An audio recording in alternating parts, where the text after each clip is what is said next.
Hello students, today we will see very important concept of probability distribution which is random variable, and random variable जो है that is the base of probability distribution. So let us see what is random variable and I will take one example to explain this random variable also. Okay so देखो जैसे कि यहाँ पर लिखा है कि रैंडम वेरिएबल है, मतलब ये एक वेरिएबल ही होता है जो कि आज तक हमने देखे हैं. And how variables are represented, they are represented by using small letters, but here in this case that is random variable, they are represented by capital letters x y z, and it is a variable which takes numerical values. कोई भी random variable numerical values ही लेता है, तो ये वाला random variable भी numerical values लेता है. न्यूमेरिकल वैल्यूज मतलब number depending upon the outcomes of the random experiment, और जो वो न्यूमेरिकल वैल्यूज होती हैं वो आती हैं रैंडम एक्सपेरिमेंट के आउटकम में से. So let's take one example. So as you know that its values depends upon the outcomes of the random experiment, so we need to consider one random experiment.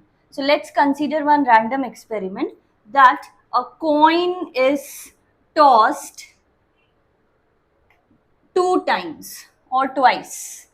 So a coin is tossed twice. So whenever a coin is tossed twice, the outcomes, possible outcomes which we will get are head head. Either both will show head, or one will show head and other will show tail. That is first one head and second one tail.